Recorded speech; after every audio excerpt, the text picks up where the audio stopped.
All right, let's just start with an uncomfortable truth about people. Sometimes the ones who are supposed to be cheering for you the loudest are the ones who will quietly punish you for your success. And I know, it's this weird, unsettling feeling. You might have even told yourself you're just imagining it. But trust me, it is very, very real. I mean, you know what I'm talking about, right? That weird energy shift when you share some good news, or that little jab that's disguised as a joke, but it doesn't really feel like one. It's that chilling realization that somehow your win just made you the villain in their story. So today, yeah, we're going to unpack exactly why that happens. Success is never just golden, is it? It's rarely just that shiny trophy moment we all imagine. A lot of the time, it comes tangled up in all this other stuff. Envy, resentment, even this weird kind of sadness from the very people you thought would be popping the champagne with you.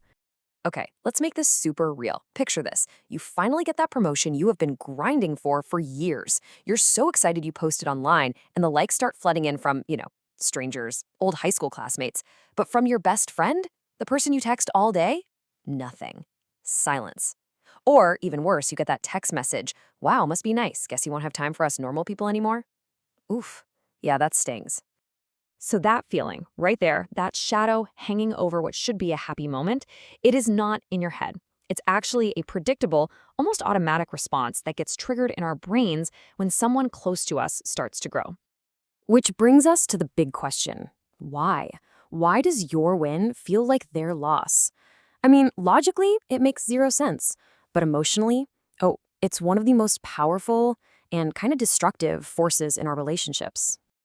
All right, so the first piece of the puzzle has to do with something called social equilibrium. It's basically the unspoken rule book for every single group of friends. Think about it. In every group of friends, every family, every team at work, there's this invisible balance. Everybody has their role, right? You've got the funny one, the smart one, the one who's kind of a mess, the leader. We all just sort of know our place. And honestly, it's comfortable. It's predictable. But then you change, you grow. Your success is like this unexpected move on the chessboard that nobody saw coming. It's like you were a pawn, and all of a sudden you cross the entire board and become a queen. See, you didn't just change your piece, you changed the whole damn game. And for people who really, really liked the game the way it was, that is terrifying. And this is where that weirdness comes from. The passive-aggressive comments, the snarky jokes, the sudden distance. It's not always a thought-out attack. A lot of the time, it's this deep, subconscious reflex trying to pull you back down, to shove you back into your old box, just so things can feel normal and predictable again. But, messing up the group's vibe, that's only half the story. The second reason this happens is way more personal. And here's the crazy part, it has almost nothing to do with you. So on the surface, here's what they see. They see the win. They see the crown, the new job title, the new apartment, whatever it is. They're just seeing the shiny highlight reel. But here's what they feel. When they look at your success, they don't just see you, your win. It becomes a mirror. And in that reflection, they're forced to look at all their own stuff, their own fears, their own excuses, the things they haven't done. That monster staring back at them, it isn't you, it's the ghost of who they thought they would be. So let's just pause on that for a second.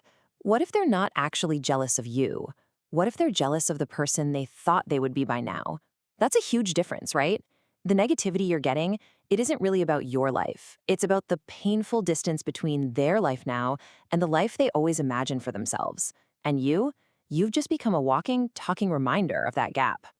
And that leads us to the third and maybe the most powerful force at play here. It's called cognitive dissonance. It's just a fancy term for that super uncomfortable feeling we get when our actions don't match up with who we think we are.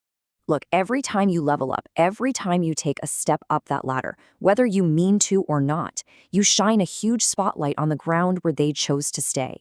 You become this living reminder of the chances they didn't take, the dreams they put on a shelf, the comfort zone they picked instead of the climb. And that creates this massive conflict inside their head. If they can do it, why can't I? And to get rid of that awful feeling, their brain has two choices. Choice one, get inspired, face their own stuff, and start climbing. But man, that's hard. Or choice two, the easier path. Find a way to tear your success down. Oh, they just got lucky. They must know somebody. They've changed. See, it's so much easier psychologically to bring you down than it is for them to build themselves up. Okay, so you've got the messed up social balance, you've got the mirror to their own insecurities, and you've got that painful cognitive dissonance. When you put all those pieces together, you get to the big aha moment, the real truth behind all of this. It was never about your success. Your growth, it doesn't judge them. It simply reveals.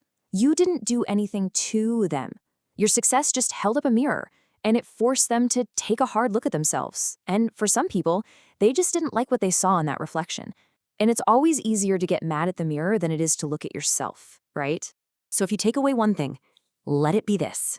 Your light doesn't create their shadows. It just makes them visible. Your success isn't the problem here. Now, look, knowing all this, it's not some magic wand that's going to fix those friendships. But what it does do is completely change your perspective. It takes you from feeling hurt and confused to a place of clarity and power.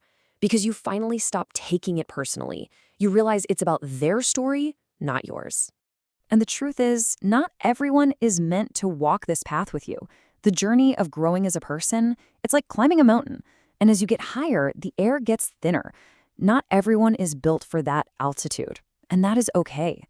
That friction you're feeling, it's not a sign you're doing something wrong. It's proof that you're actually moving forward. So your growth will cost you relationships. That's almost a guarantee. The real question is, are they the ones worth keeping? Were those relationships ever going to have room for the person you're fighting so hard to become?